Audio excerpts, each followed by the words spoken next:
Hi friends, ഇന്ന് നമ്മൾ try ചെയ്യുന്നത് ഒരു ബർഗർ ബണ്ണിൻ്റെ റെസിപ്പിയാണ് കേട്ടോ. വളരെ സോഫ്റ്റായ ബണ്ണ് എങ്ങനെയാണ് ഉണ്ടാക്കുന്നത് നോക്കാം. അതിന് വേണ്ടി ആദ്യം തന്നെ നമുക്കൊരു 2 ടേബിൾ സ്പൂൺ പഞ്ചസാര എടുക്കാം കേട്ടോ. പിന്നെ അതിലേക്ക് ഒരു 1.5 ടേബിൾ സ്പൂൺ ഈസ്റ്റ് കൂടെ ചേർത്ത് കൊടുക്കാം. ഒരു സ്പൂൺ വെച്ച് നന്നായിട്ടൊന്ന് മിക്സ് ചെയ്ത് കൊടുക്കണം. അതിലേക്ക് നമുക്കൊരു 1/2 കപ്പ് പാല്, ചെറിയ ചൂടുള്ള പാലാണ് കേട്ടോ, അതും കൂടെ ചേർത്ത് സ്പൂൺ വെച്ച് നന്നായിട്ടൊന്ന് മിക്സ് ചെയ്തിട്ട് ഒരു 10-15 മിനിറ്റ് നമുക്കിതൊന്ന് മൂടി വയ്ക്കാം.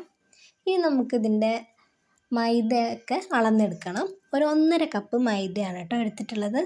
ഇത് വെച്ച് നമുക്കൊരു 6 ബണ്ണ് വരെ ഉണ്ടാക്കാം, ഒരു മീഡിയം സൈസിലുള്ള. പിന്നെ അതിലേക്ക് ഉപ്പും കൂടെ ചേർത്ത് കൊടുക്കാം. നമുക്ക് ഒരു മുട്ടയാണ് കേട്ടോ വേണ്ടത്. അത് നമ്മുടെ എഗ് യോക്ക് മാറ്റി വെക്കണം. നമുക്ക് അത്യാവശ്യമായിട്ട് ലാസ്റ്റ് ആവശ്യമുള്ളതാണ് കേട്ടോ. അപ്പോൾ നമുക്ക് എഗ് വൈറ്റ് കൂടെ മൈദയ്ക്ക് ചേർത്ത് കൊടുക്കാം. പിന്നെ ഒരു 15 മിനിറ്റ് ആകുമ്പോഴേക്കും നമ്മുടെ ഈസ്റ്റ് നന്നായി പൊങ്ങി വന്നിട്ടുണ്ടാവും കേട്ടോ. അപ്പോൾ അതും കൂടെ ഇതിലേക്ക് ചേർത്ത് കൊടുക്കാം. എന്നിട്ട് നമുക്ക് കൈ വെച്ച് തന്നെ നന്നായിട്ടൊന്ന് കുഴച്ചെടുക്കണം കേട്ടോ.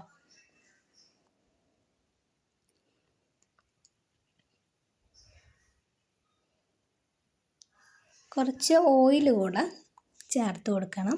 ഒരു 2-3 ടേബിൾ സ്പൂൺ ഓയിൽ നമുക്ക് ആവശ്യമുണ്ടാവും കേട്ടോ. 2.5 ടേബിൾ സ്പൂണൊക്കെ മതിയാവും. അപ്പോൾ നമ്മൾ നന്നായിട്ടൊന്ന് കുഴച്ചെടുക്കുകയാണ്.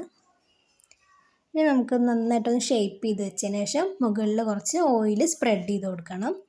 അതിനുശേഷം നമുക്കൊരു തുണി കൊണ്ടോ അല്ലെങ്കിൽ എന്തെങ്കിലും അടപ്പ് വെച്ചിട്ടോ നമുക്കിതൊന്ന് അടച്ചു വെക്കാം കേട്ടോ. 1 മണിക്കൂറിന് ശേഷം നമ്മുടെ മാവ് ദേ ഇതുപോലെ ആയിട്ടുണ്ടാവും. അപ്പോൾ നമുക്കിത് പാത്രത്തിൽ നിന്ന് മാറ്റിയിട്ട് നമുക്കൊരു കൗണ്ടർ ടോപ്പിലിട്ട് ഒരു 10 മിനിറ്റ് നേരം നന്നായിട്ട് കുഴച്ചെടുക്കണം കേട്ടോ. ഇപ്പോൾ നമ്മൾ നന്നായിട്ട് വലിച്ച്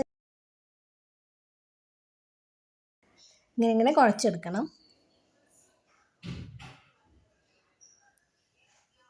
ആവശ്യമെങ്കിൽ നമുക്ക് കുറച്ച് ഓയിൽ സ്പ്രെഡ് ചെയ്യാം കേട്ടോ, അല്ലെങ്കിൽ അവിടെ എല്ലാം ഒട്ടിപ്പിടിക്കും. അപ്പോൾ നമുക്ക് കുറച്ച് ഓയിൽ കൂടെ ചേർത്ത് ഇതുപോലെ കുഴച്ചെടുക്കാം. 10-15 മിനിറ്റ് നേരം നമുക്കൊന്ന് കുഴക്കാം കേട്ടോ. അപ്പോഴേക്കും നമ്മുടെ മാവ് നല്ല സോഫ്റ്റായിട്ട് വരണം.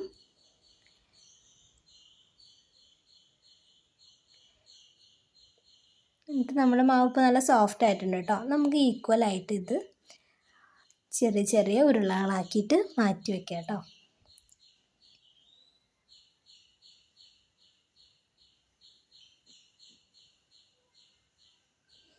നമ്മൾ ഓരോ ഉരുളകളെടുത്തിട്ട് കയ്യിലൊരൽപ്പം ഓയിൽ തടവിയിട്ട് ഇതുപോലെ ഒന്ന് ബോൾസ് ആക്കിയിട്ട് എടുക്കണം.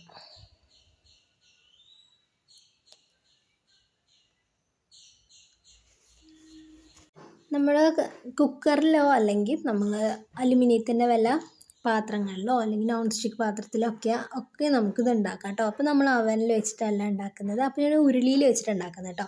അപ്പോൾ ഇതുപോലെ ബോൾസ് ആക്കിയിട്ട് പ്ലേറ്റിൽ ബട്ടർ പേപ്പർ വെച്ചിട്ട് അതിലേക്ക് നമ്മൾ ഇത് ഓരോന്നായിട്ട് സെറ്റ് ചെയ്ത് വെക്കുകയാണ് കേട്ടോ. അപ്പോൾ എല്ലാം സെറ്റാക്കി വെച്ചിട്ടുണ്ട്. അപ്പോൾ നമുക്ക് ഈ നേരത്തെ എടുത്ത് വെച്ചിട്ടുള്ള എഗ് യോക്കിൽ 1 ടീസ്പൂൺ പാൽ കൂടെ ഒഴിച്ചിട്ട് നന്നായി മിക്സ് ചെയ്തിട്ട് വെക്കാം. അപ്പോൾ 10 മിനിറ്റ് കഴിയുമ്പോൾ തന്നെ നമ്മുടെ ഈ ബോൾസൊക്കെ നന്നായിട്ട് വീർത്തിട്ട് വന്നിട്ടുണ്ടാവും കേട്ടോ. അപ്പോൾ അതിലേക്ക് നമ്മൾ മിക്സ് ചെയ്തിട്ട് വെച്ചിട്ടുള്ള എഗ് യോക്ക് ഇങ്ങനെ ഒന്ന് സ്പ്രെഡ് ചെയ്ത് കൊടുക്കണം കേട്ടോ. അപ്പം നമ്മൾ എല്ലാത്തിലും ഇതുപോലെ സ്പ്രെഡ് ചെയ്ത് കൊടുക്കുകയാണ്. ഇനി നമുക്ക് കുറച്ച് എള്ള് കൂടെ വെതറിയിട്ടുണ്ട് കേട്ടോ അതിൻ്റെ പുറത്ത്. ഇനി നമ്മളിത് ഇതുപോലെ നമ്മൾ ഈ ഉരുളിയിലേക്ക് ഇറക്കി വെച്ച് കൊടുക്കുകയാണ് കേട്ടോ. അപ്പോൾ ഒരു 25-30 മിനിറ്റ് ആകുമ്പോഴേക്കും നമ്മുടെ ബൺസൊക്കെ റെഡിയായി വന്നിട്ടുണ്ട് കേട്ടോ. അപ്പോൾ നമ്മൾ ഇറക്കി വെച്ച ഉടനെ തന്നെ അതിൻ്റെ മുകളിൽ ഓയിൽ അല്ലെങ്കിൽ ബട്ടർ നമുക്ക് സ്പ്രെഡ് ചെയ്ത് കൊടുക്കാം കേട്ടോ.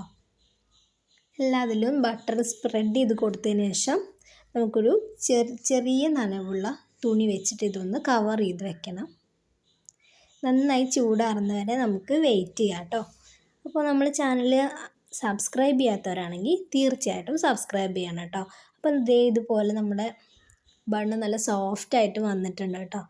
അപ്പോൾ നമുക്ക് കുട്ടികൾക്കൊക്കെ ഹെൽത്തി ആയിട്ട് ഉണ്ടാക്കി കൊടുക്കാൻ പറ്റുന്നതാണ്. അപ്പോൾ എല്ലാവരും ഇതൊന്ന് ട്രൈ ചെയ്യണം കേട്ടോ. കമൻറ്റ് ചെയ്യാനും മറക്കരുത്. അപ്പോൾ എല്ലാവരും ഇത് ട്രൈ ചെയ്യണം. നല്ല സോഫ്റ്റായിട്ട് വന്നിട്ടുണ്ടല്ലോ, കാണുമ്പോൾ തന്നെ അറിയുന്നുണ്ടല്ലോ.